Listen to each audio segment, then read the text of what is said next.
We've had so many changes in the group that those relationships are just not there. And we just have to wear it. There is just a degree of control that I sometimes when I watch it, it's remarkable to see. North London forever, when that gets playing, it gets everybody going, their hairs and back in it, not on their heads, but back on their legs, like stand up. I think they should have just brought back the away goals, to be honest. If that was... So why do you ask yourself a question, why do you think they changed it? Why did they change it? It's almost like a nod to the Super League, right? Everybody feels tired in the jobs that they do, everybody does, right?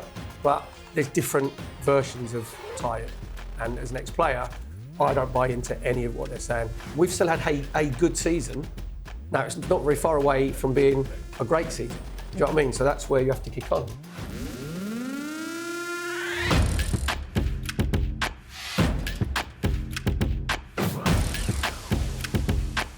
All but through to the last 16 of the Champions League, but it's the drop points on Saturday that still sting for Arsenal. I'm Talia Lazarus, and this is Inside Gooners. So joining me today are former Arsenal winger Perry Groves, Arsenal Vision podcaster Clive Palmer, and talkSPORT's Luke Henry. So not the most enthralling of games last night against the inferior opposition, was it, Clive? Started well. We all thought it was going to be a hatful, and it sort of steadied down a little bit. But you could put air quotes, a professional job done. Professional job done. That's nicely put. So it's good to get some points. Yeah, it is. I thought the only danger was complacency, to be fair. Yeah. And then after we scored the first goal, Kivior tried to do a Cruyff turn, didn't he? Timber got a Cruyff turn, and you think, against better opposition, then you get punished. And everybody looked at the team, let's be honest, and went, didn't see that team coming. Yeah. So it was obviously Arteta's saying, I need to rest players.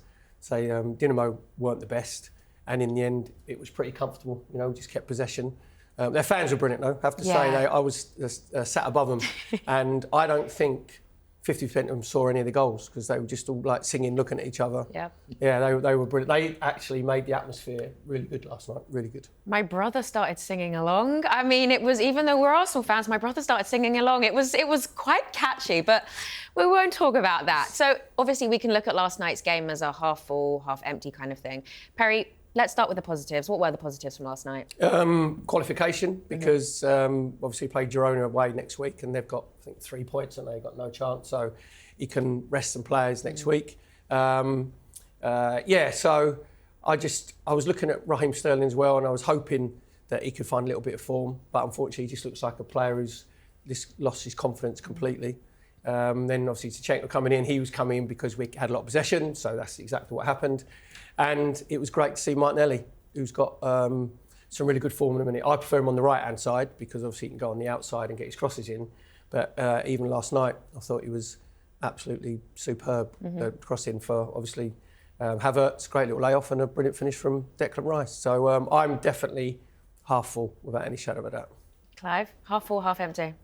We want the positives. Yeah, we just won the game, so I'm always going to be okay. But there was some pleasing things outside of what Perry said, particularly Martinelli. I thought he really worked hard.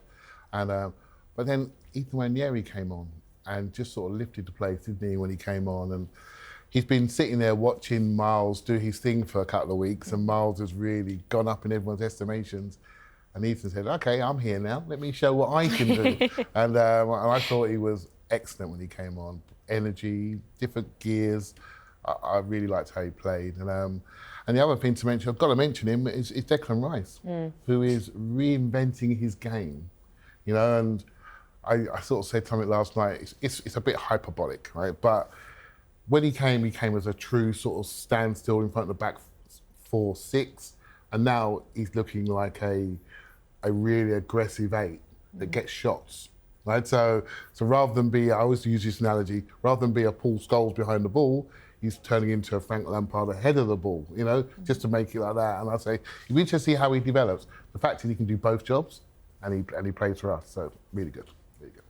Yeah, it was exactly what we needed last night. I think, you know, you didn't want to put too much intensity on the game, on the performance, considering the month we've had, but we also didn't want to take it lightly. And I touched on what the guy said about Rice and Nwaneri, but for me, you know, just watching it, Jorginho, I know it was the game, but he controlled the midfield. I thought he was exceptional in midfield. And also, I know they didn't have a lot to do, but you can just see the leadership and the confidence from Gabriel at the back. That's something that noticed for me. And you know what? You have to look at it. We are third in the Champions League group, and we've made it look like it's been a tough passage, but we made it look relatively comfortable. And the fact we haven't conceded from open play as well, only one corner and one penalty since we played, we've got the best defence in the competition, I think, as it stands. So it's really impressive, really, really impressive. And you see what happened in Manchester City in the games they've played.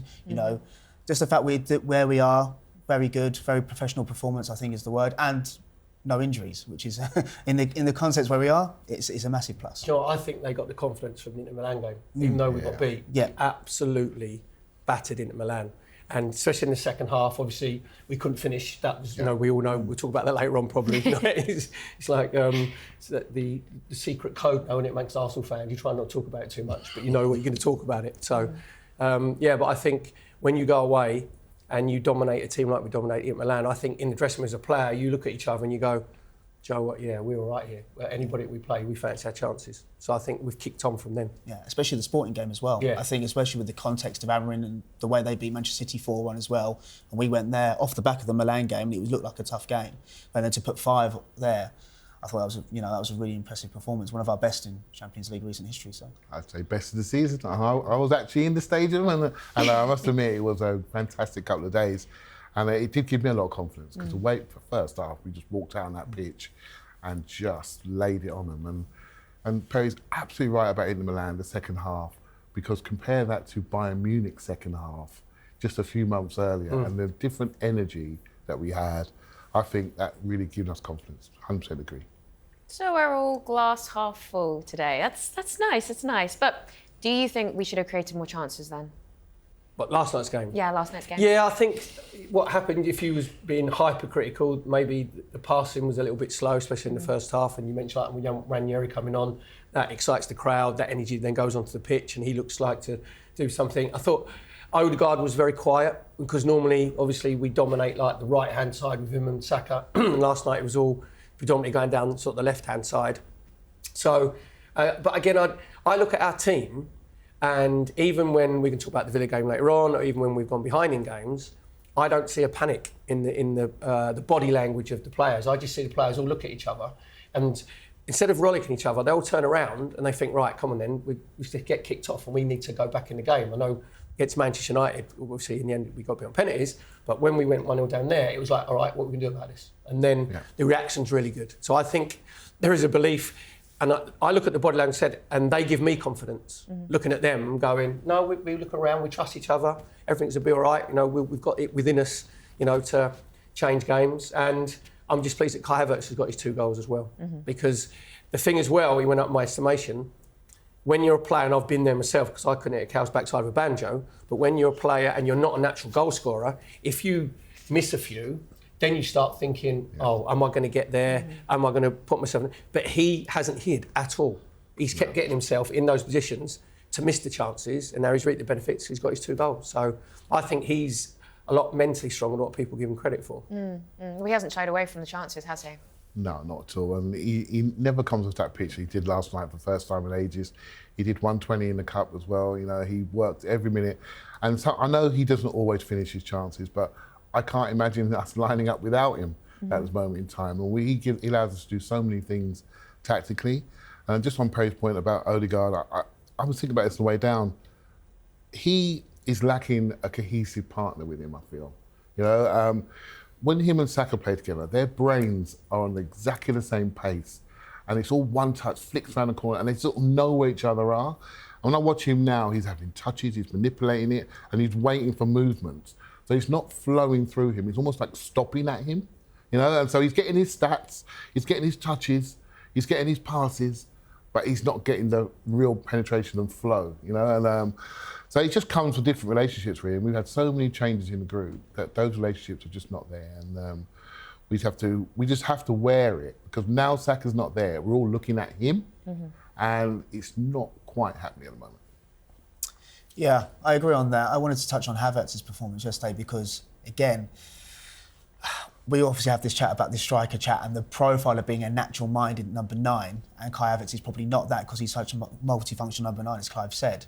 But he does make some very intelligent runs off the ball. Jorginho a couple of times wanted to play the ball over the top. It was just his touch that let him down. I think Martinelli put a cross and he could do better with the header. So he is actually making the chances. He's just not as clinical as probably what we expect. But then you look at the stats, he's got 14 goals this season in all competitions. He's on course to have a 25-goal season campaign, and we're all screaming and crying for a striker that can give us 25 goals for a season. I think the moment is, though, when we go to the deep end of the Premier League and we go to hopefully the deep end of the Champions League, and we get the one moment, especially when we saw like Bayern Munich last season. If you have that one moment, can we rely on a Kai Havertz to take that? That's a question for people to answer. Or do we need someone like an Erling Haaland? I know that's really not possible, but that type of player, when you know you get one chance, it's going to be in the back of the net. With Odegaard, I just think it's difficult because we've seen this season he likes to drop deep and orchestrate the play from a little bit deeper. But then if you look at the relationships in midfield, Declan Rice is not. It's hard to say. I wouldn't say he's not normally suited for it, but I always think Declan Rice is better as a 6. And he runs into it. So you need someone like a sort of like a left-minded left 8 to push through. I don't know if Mikel Merino is that type of player. You've almost seen like an attacker that's ahead of Odegaard in the play, so you can thread the ball through, and then the guy can be, whoever that is to play through, whoever, Martinelli or Saka when he comes back, or Wanyeri or Havertz. It's a difficult one. And I always wonder when we play this, and I don't know what you guys think, we always play with, a 6 and 2 8s. But sometimes I just wonder if we could just simplify it, and like what we did last season, and have a double pivot. Jorginho next to Rice, and you play Odegaard just ahead of him, like in the 10 with Havertz. So it's like a dual 10 system. So that worked really well last season. And sometimes I just wonder if like Odegaard, especially against Manchester United in the Cup, was coming for deep so much with the ball, but then, like you say, runs 20 yards. I think that was a clip where he ran to the halfway line, Rice wanted the ball, and he spun and played it out wide. Because I just don't know, because it's so compact. Teams are not going to come out. They want to keep their block. So it's really hard to play the ball through when you're 30 yards away from goal. Yeah, I think when we play sometimes, it can look very paint by numbers. It can look very sort of methodical. Whereas it's not just in the midfield areas. Here's one for you. I know we have algorithms and logarithms and iPads now, with a statistician or whatever. We never see our wingers swap over. They never ever swap over. If they're in a 10, 15 minute period where it ain't going, then you say, right, we'll swap over and we'll cause the fullbacks different problems. And we've seen, with Martinelli on the right, and when Trossard's on the left, going on the outside, we've actually started scoring goals now, because when we cut back inside, you're in front of the defence and they can get themselves all set up. Whereas you go on the outside, as Trossard's brilliant 2 crosses against Aston Villa, then you cause havoc in the 6-yard box. So I think even if Odegaard sometimes even go, right, I'm just going to go and play inside left for 10 minutes, and Declan Rice go outside. So I think just maybe just a little bit more fluid, but again, it's being very critical because, as I say, they look very confident in what they're doing, and they're all buying into what Arteta wants them to do. So then, last night's game, Champions League game, was the 5th home game in 16 days, which actually hasn't happened since the 19th century. The energy in the stadium does seem a little bit more lethargic. Can you understand why that might be? Yeah, I've been to all of them, and there were a lot of people. I debated not going. I'll be honest with you, I debated not going last night, but then as I was one of the traitors. Come on, as I was debating, I found myself ironing my top, and I thought, well, actually, I am going, aren't I? You know what I mean? So yeah, I could not stay away, and I'm glad I went. Like you always see things and learn things, and I just think there's a wider discussion around too much football, isn't there? I mean, I saw those games lining up, and I thought, wow, that's too much. That's too much for the fans. What about the players? And what you're seeing is a game of football that's played in spurts and energy being saved on the pitch. And you guys are talking just then about movement and partnerships and flow. They are thinking about how can I economically get through this game. So when they're attacking, they're thinking about the holes defensively. They are. That's why they attack in calm, so get into defensive shape and then go. When they win the ball back, counter press and then hit them. It's changing how football is coached, and it's changing how we view it. And what we have in our minds is a game we want to see. And the players in space giving the ball quickly. But what we're doing is impressing our impersonation of the game onto the game, and the coaches are trying to manage a different game. And that gap at the moment is making us look a little bit... I feel the same as you, Pray. Sometimes you think, can you speed up a little bit? Yeah, just a little bit. We look great when it's 1 and 2 touch. Yeah, exactly. They do that when they feel they need to. And I'm not sure if I'm getting it right, versus what the coaches are seeing. And when we talk about conceded 2 goals and none of them in open play, how do you think that happens? By attacking when we feel like, or being in shape, right? So it's a tough one, isn't it? We're sort of trying to manage our own minds. And even on Saturday against Aston Villa, the first 45 minutes was sheer dominance, and the intensity of that game was, considering what they played on Wednesday and the last 15 minutes of that game in the North London derby. I was at the game, and they looked physically tired as that game, but to produce what they produced in their first 45 minutes against Aston Villa was actually quite remarkable. You just sometimes need a little bit of variety in the game, and I don't know where that comes from. I think that comes from more now positionally, how we position the players. Maybe we might see Lewis Skelly drop into a midfield position, and Calafiori might go at left back. I was thinking about it last night when I was at the game, and this is probably the most outrageous shout of 2025, but I'll probably say it. If Ben White comes back and Arteta wants that, still wants that control and dominance in the middle of the park, do we go White at right back and sometimes even look at Julian Timber? Because the way he played last night and the drop of the shoulder and when he was moving forward with the ball, he could give you something in a midfield position that we haven't seen before. However, it's very different to do all of this when you've got the context of trying to go for a Premier League and trying to go deep in the Champions League. So it's difficult, but it's just, the team is so good. And I think, realistically, the team is so good, so we need help and reinforcements, but they have to be at the level to come in and actually make a difference and help the team. Yeah. I think that's fundamental, really. I think I said that. It's not squad players looking at it. It's not. No, you're looking for first 11 players to come in this transfer window. But you said about the atmosphere at the Emirates. I think it was just an air of expectancy. I think that's what it was. It was like, we're playing against Dinamo Zagreb. They ain't particularly good. Croatian team had never won away in the European Cup or in the Champions League, and all 4 games was Dinamo Zagreb. They had injuries, new manager coming in, and I've got to be honest, looking at the team, then that says to the fans, actually, we should win this quite comfortably if our attitude is right. Yeah. So I get it, and we're coming in January. Do you know what I mean? It's a long. January's a long month where people have had Christmas. Obviously, things financially probably a bit tight for them. A lot of people don't get paid to the end of the month. So I actually thought, because of the Zagreb fans, I actually thought the atmosphere was for a game that didn't have a lot of jeopardy in it. I actually thought it was okay. I didn't think it was too bad. It wasn't, and North London forever, when that gets playing, it gets every going hairs on back in it, not on our heads, but back on their necks, like stand up. It wasn't that level. And Arteta was proved to be right. Do you know what I mean? He was proved the team, he was proved to be right. Nobody's injured. Yeah. He'll bring, obviously go proper strong on Wolves on Saturday, and then go and see Salt B for a month over in Dubai, come back and we'd fly, wouldn't we? So right. Also, it was quite important in the stance, just to say, it was quite important because of the top 8, Yeah. And I was reading about the Champions League and the actual, the table and the seeding and how it actually works. And it's quite, people have their opinions about the format, but it's quite interesting to see that, if you look at Liverpool and Barcelona being first and second, as it stands at the moment, they could be playing like Juventus, Manchester City, Real Madrid or Juventus. And I think Arsenal, in the round of 16, as it stands finishing third, are more likely to play Real Madrid. So, and also if we would have dropped points last night all throughout the group, it would have been, hanging on. I think Aston Villa are 3 points behind us, but it's a healthy goal swing. So it was actually vitally important that we got over the line anyway. And I think because we played really well in the previous games, then that's, is taking the pressure off. But, a draw at Sporting or, failing to get over the line against Monaco, even though we're very good, it would have put more pressure on the game, and then the game would have changed and been more of an important game then. So it's down to us that we've created a football match of Champions League nature that was actually, we expect to win this, and it's not as important as it is, even though for the ramifications of the top 8, it was quite important. If you said at the beginning of the qualification period, by the way, going into your last 2 games of Dinamo Zagreb at home and Girona away, then you'll probably need one of the wins. You'd have snapped your hands off. Do you know what I mean? And what we were saying earlier is he will rest players against Girona. Yeah. And if it was me, there would be 3 or 4 of them. I'd put in Winnebago somewhere with their silk dressing gowns on, do you know what I mean? With their monogram robes, and just go, you're all right, you ain't going anywhere, chaps. You just calm yourselves down. You've got City straight after. Exactly. So with all of that in mind, obviously the 3 points have put Arsenal through to the final 8. So Clive, I want to ask you then, what do you make of the new format? I don't mind it. I just don't like the 2 extra games. So the format is fine for me, but I think if you think about it from a schedule point of view, we've gone away to Inter, gone away to Sporting, played PSG at home. They're like big games. Like Atalanta were leading the Italian league when we played them.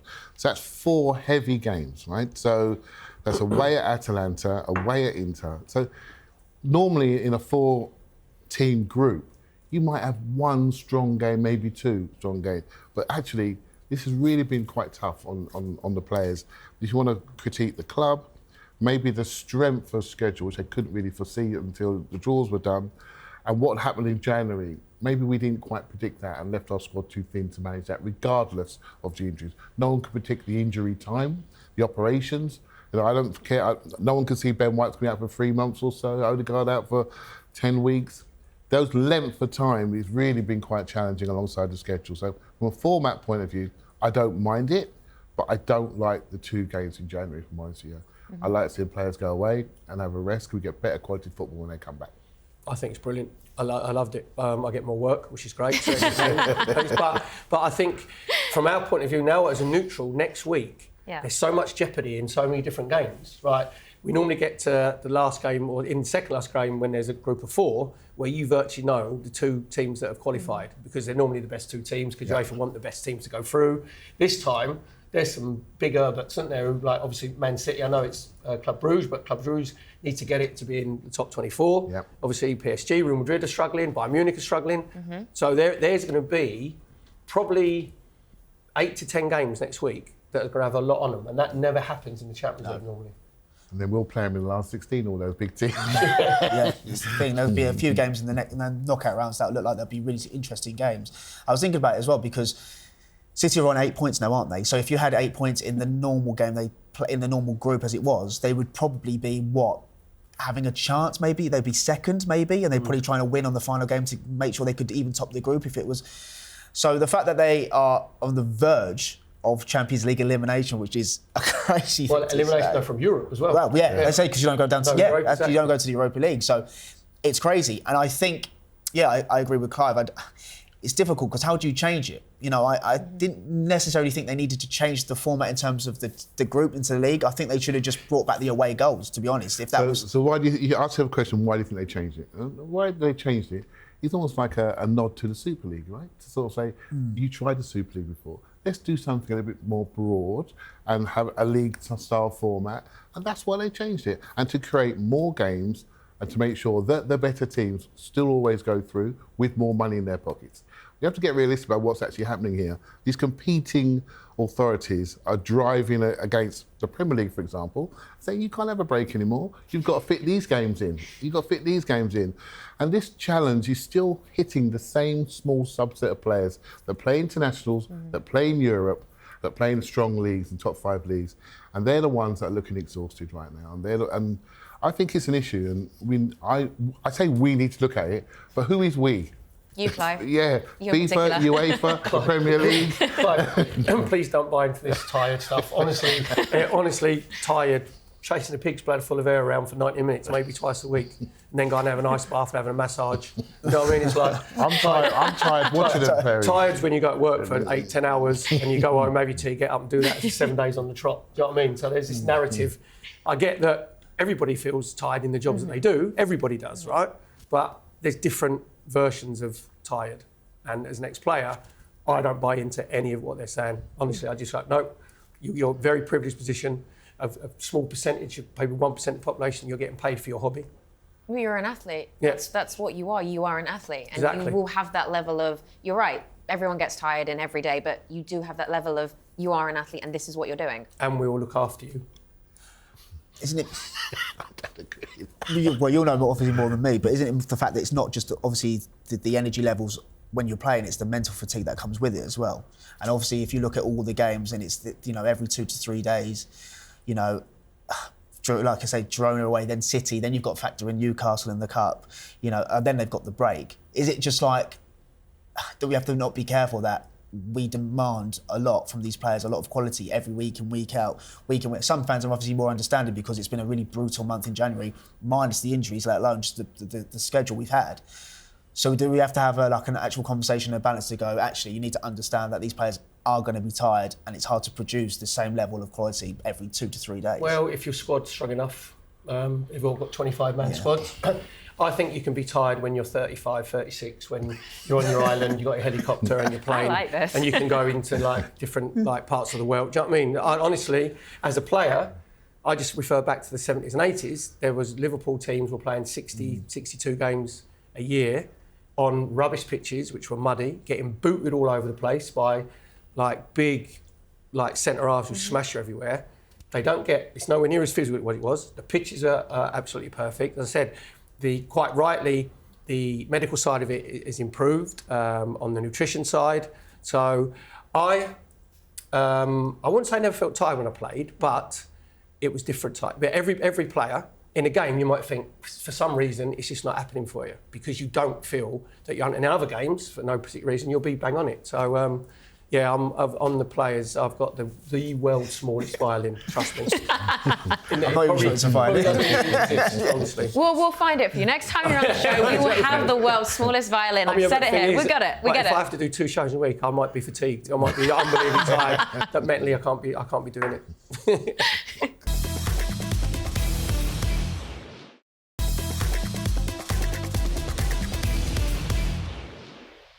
So then, guys, let's turn our attention back to the weekend when we played Villa. It was a frustrating result. Clive, what went wrong? Well, we had a group of tired players. Oh, exactly. I've got to go because I feel a bit tired. Actually, this show's gone on a little bit. Actually, I'm fatigued. To be honest, I thought we played really, really well. Yeah. Seriously, I thought our performance was magnificent. And particularly after a tough run of games we've had, we really laid it all out there. And when we scored the second goal, I thought, well, this is great. This is good.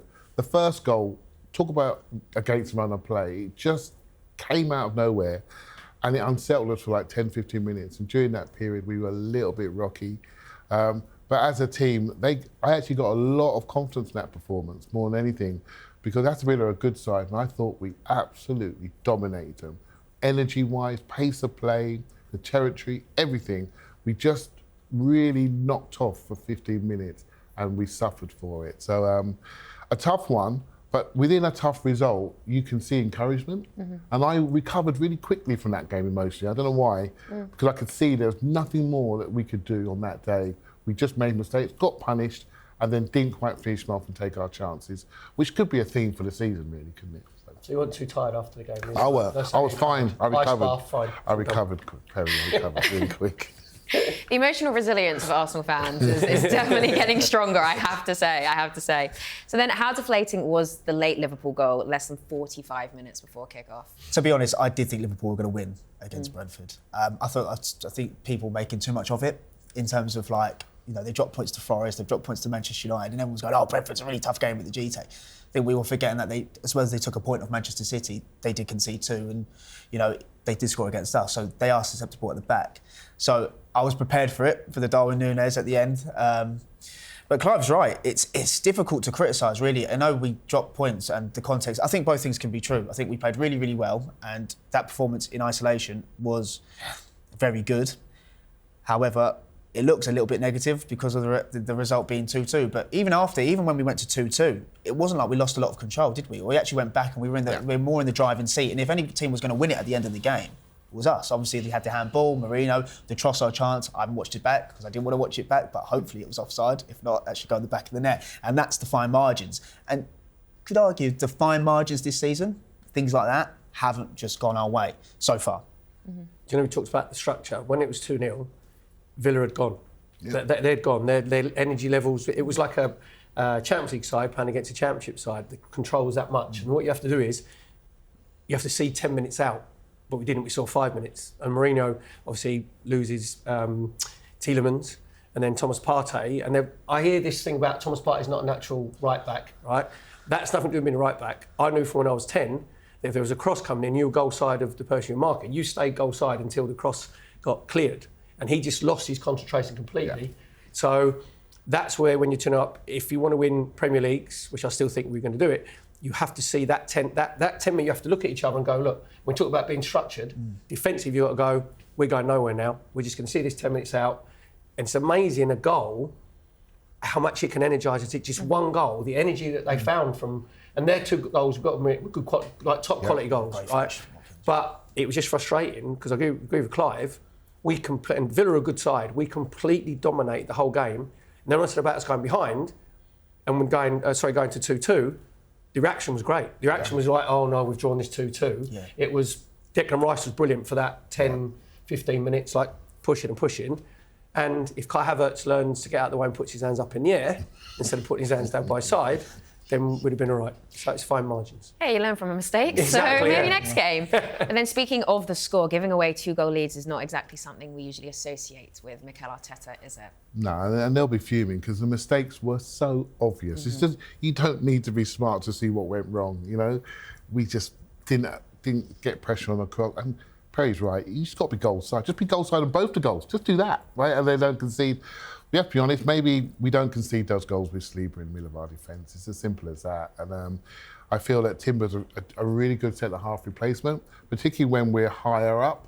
When we're back in our box and we're lower, then we need the people that really know what they're doing in the box. And both goals, we were a little bit lacking dominance in that central space. So it was a tough one to take because defensively we don't expect that. When that first goal went in, I was in shock.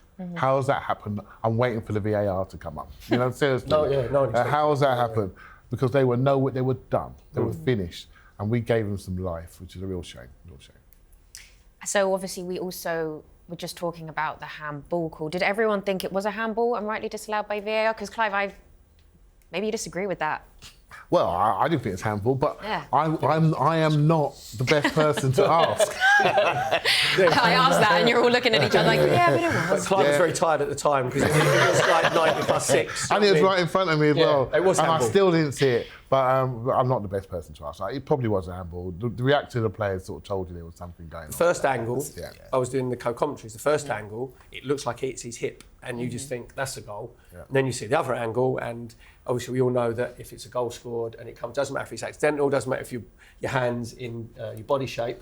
It's unfortunately it is, and I think Kai Havertz's reaction sort of gave it away a little bit because he didn't lose, he didn't go mad, did he? Yeah. He was More like, Marino as well. Yeah, they were like, oh, are we going to get away with this? Yeah. So, I mean, we'd like to say it was conspiracy, but there isn't. It was handball.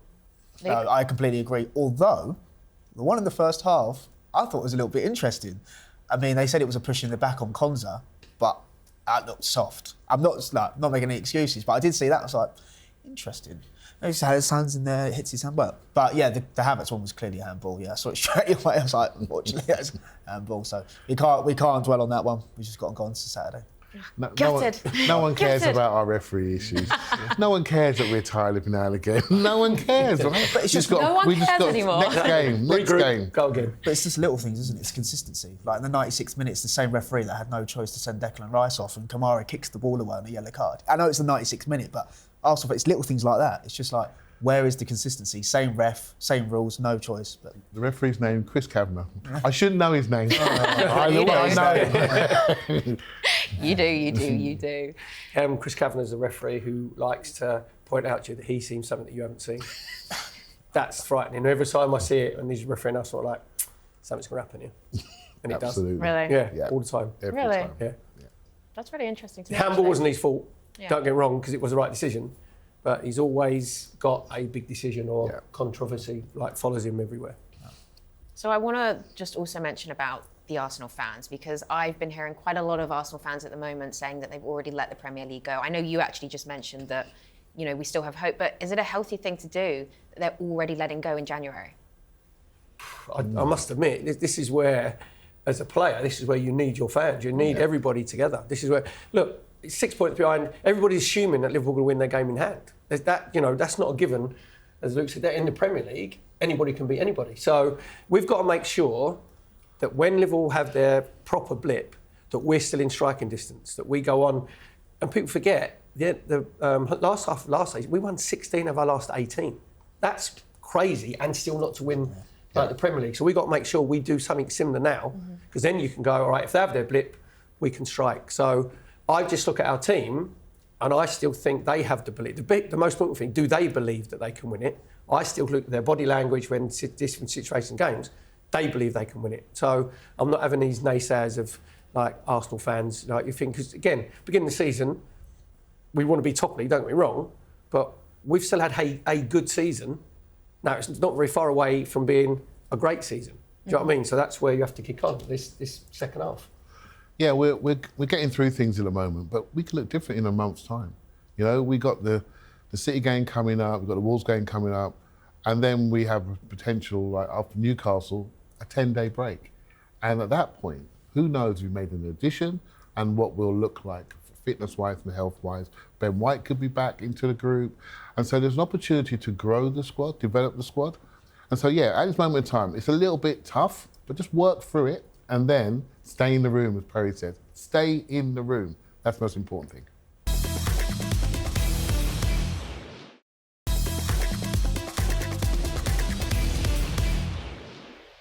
So with the January window deadline fast approaching, will Arsenal actually sign anyone? Joining us now is talkSPORT reporter Ben Jacobs. Welcome to Inside Gooners, Ben. Talia, gents, how are you? Yeah, we're good, thank you. We're good. How are you? Busy, unlike Arsenal, unfortunately, at the moment. All right, Ben, calm down. Thank you very much. It took him 5 seconds. Thank you very much. Very nicely put. I'm never getting an invite back on, and I haven't even answered a question yet. Maybe not. So let's go into this. So Ben, there have been a number of fresh reports linking Arsenal with Benjamin Sesko. What can you tell us about that? Yeah, I mean, the good news for Arsenal is that they've got a number of concrete summer targets, and there is a logic of escalating the pursuit of some of them for January. It's just really whether they're feasible. I think if Arsenal end empty-handed, it's not necessarily down to the recruitment push. It's just the fact that these targets are difficult to get in a seller's market. So with Benjamin Sesko, some contact has been made with Leipzig to understand whether anything is possible. There's no release clause in his new contract, and the player's very keen on his own development as well to make sure that he doesn't rush a move. And even though Leipzig are out of the Champions League, they're pushing in the cup and also to qualify again for the Champions League next season. And this is why at the moment Leipzig's position is very firm. So we have to wait and see whether Arsenal try their luck with an offer. It's not impossible, but it's difficult. And they'll obviously want to protect that relationship that they have with Leipzig if they're to revisit this in the summer. Because my understanding, and here's the better news for Arsenal, is that last summer when the project was pitched from Arsenal, Chelsea and Manchester United, Sesko basically picked Arsenal and then made a secondary choice of is it now for Arsenal or stay at Leipzig? And obviously, unfortunately, from Arsenal's perspective, he decided to stay. So Arsenal do feel they're in pole position for Benjamin Sesko. It's just going to either take a crazy offer or be near impossible in January because Leipzig's position is very firm.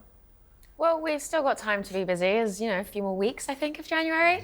But let's move on then. So the future of Matheus Cunha appears to also be up in the air with bids from Nottingham Forest. Would you expect Arsenal to come in if Wolves decide to sell?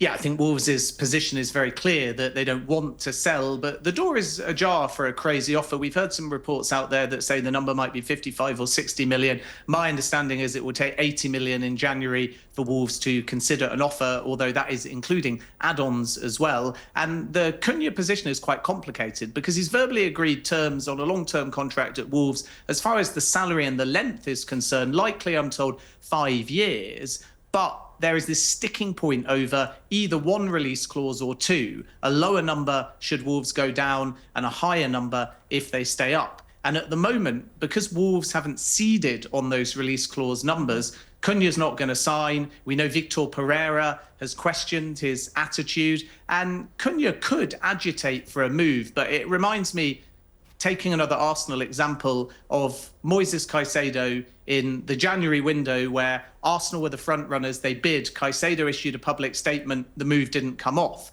And even if the player pushes, we might see a similar situation where Wolves stick to their not for sale position. But it is one to watch between now and the end of the window, just because as long as Cunha doesn't sign that new long-term deal, Arsenal still might be tempted to put an offer in. Ben, I always take signs from my higher power, and you're dressed as a Wolves player from 1970. So I think that's a brilliant sign that Cunha be on his way. What about Brian Mbeumo and Vissa at Brentford? Was there any sort of rumblings on that side? It's Hufflepuff, by the way, rather than Wolves, so I have a magical quality to me, hopefully being able to predict the January market. Nothing on Brian Mbeumo. There's a very firm position of not for sale. We know that Yoane Wissa is more a Nottingham Forest interest at the moment. I think from Arsenal's point of view, we still should keep an eye on Evan Ferguson. I know it's more West Ham that have made outreach regarding a possible loan. All suitors at the moment are waiting to work out if Brighton are going to sanction an exit. The challenge for Arsenal is that they'd either have to ditch a loan. They can't do that for Raheem Sterling. There's no recall option. With Neto, it's a question mark because there is an ability to bring him back to Bournemouth, but usually in January, these kind of exit clauses to break a loan expire in the middle of the month. So time may have passed there as well. And that means that if Arsenal want to move for Evan Ferguson, first of all, they'll have to feel like he's going to be fit to contribute in the second half of the season. And secondly, they'd obviously need to buy him outright because they've filled their 2 Premier League loans at the moment. And even though it won't be 85 million, it's still probably a 45 million outlay. And it remains to be seen if Arsenal think that's good business. I'd also throw in Igor Jesus as well at Botafogo, who's more of an Edu legacy target, somebody that Arsenal looked at last year, and he is definitely available in January because the calendars align and it's already the end of the Brazilian season. So Botafogo would rather sell him now rather than mid-season in the summer, and that would be an outlay of 25 to 30 million euros. So keep an eye on that one because Arsenal have made some contact there, and he's the kind of striker they could get in January and still have budget to move for some of the bigger names come summer. Well, thank you, Ben, for joining us. I'd say thank you for everything, but I almost want to say thank you for nothing right now. It's not ever the journalist's fault, in fairness. Like, if we tell you reliably it's quiet and Arsenal haven't signed anybody, then at least we're not giving you false hope. But hopefully Arsenal can surprise us in the final few days of the window. Hopefully, fingers crossed. And just to mention, I'm a Gryffindor, so... Right, thank you very much. Look, let's move on then. Clive, I just want to mention, you were shaking your head when we were talking about Cunha. Why? No, Cunha's he's fine. I mean, just look at it. I just add up in my head. Right? So what's happened? We had 6 forwards. We've lost Saka and we've lost Jesus.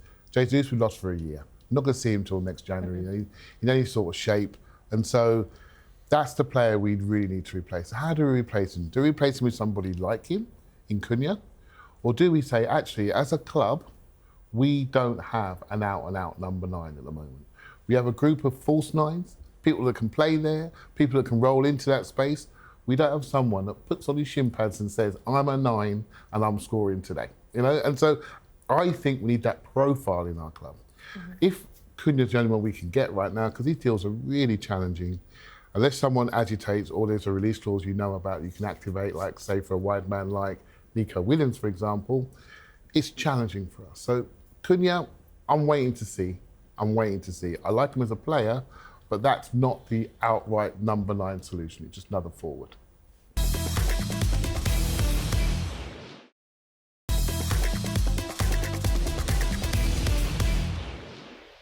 So now let's look ahead to the weekend as Arsenal travel to Molineux. Joining us now is Dave Azzopardi from Talking Wolves.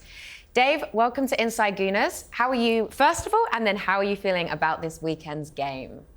Yeah, thank you for having me. I'm all good, thank you. Unfortunately, the football isn't the same for Wolves at the moment. We are struggling, as you can look at the Premier League table, and it's a really frustrating time right now for Wolves fans. But yeah, always looking forward to watch us play, especially when the big boys come to Molineux anyway.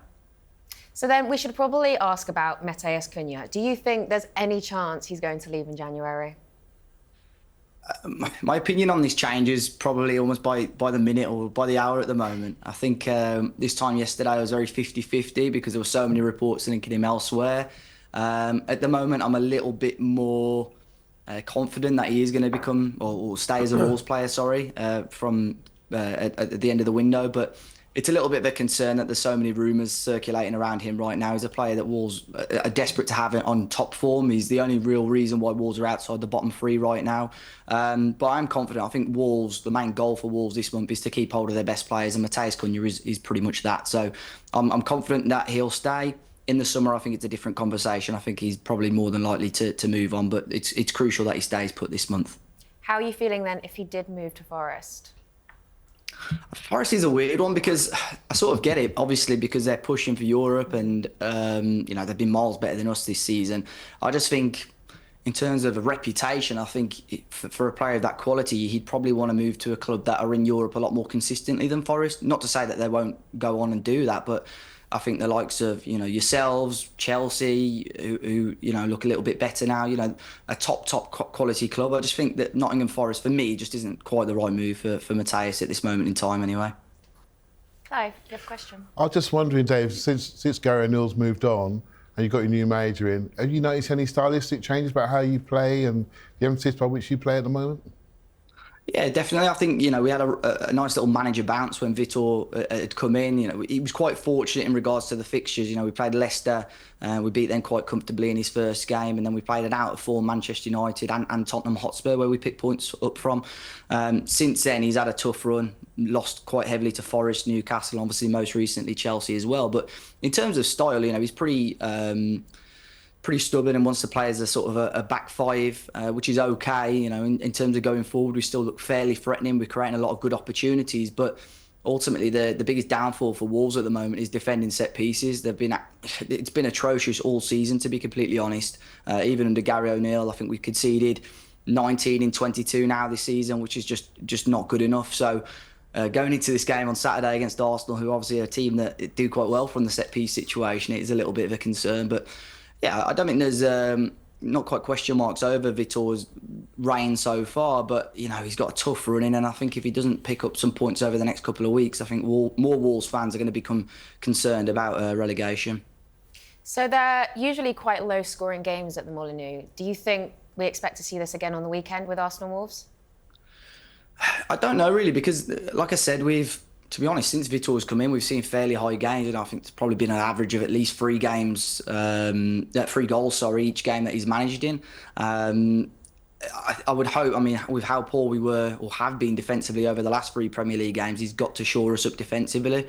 If somebody offered me a 0-0 draw now and Wolves board the place, I would take that happily, but he's got to set us up much better defensively. That's been a real key issue for Wolves so far this season, but who knows? Arsenal have got the quality to scare teams and put the ball in the back of the net, but so have Wolves. So it could be an interesting game for the neutral, I would say. What about you guys? How do you think it's going to be with the scores? Dave said there about setting up defensively. When you get a little bag of Maltesers, right, and you open them and they split, and then the Maltesers just go all over the place. That's how Wolves defend. Because Aït-Nouri's brilliant going on the left-hand side, Semedo's good on the right. They don't have a defence, but they're physical. So I think that you might see Calafiori come back on Saturday. And I think we've scored in the last 34, that's put the mockers in it straight away, but we've scored in the last 34 games against Wolves in all competitions. So again, it's about attitude and physicality, and our quality then should tell. Yes. So it's amazing what culture and environment can do to any team. Because I look at that Wolves team, and I don't know about you guys, I think they've got some really good players.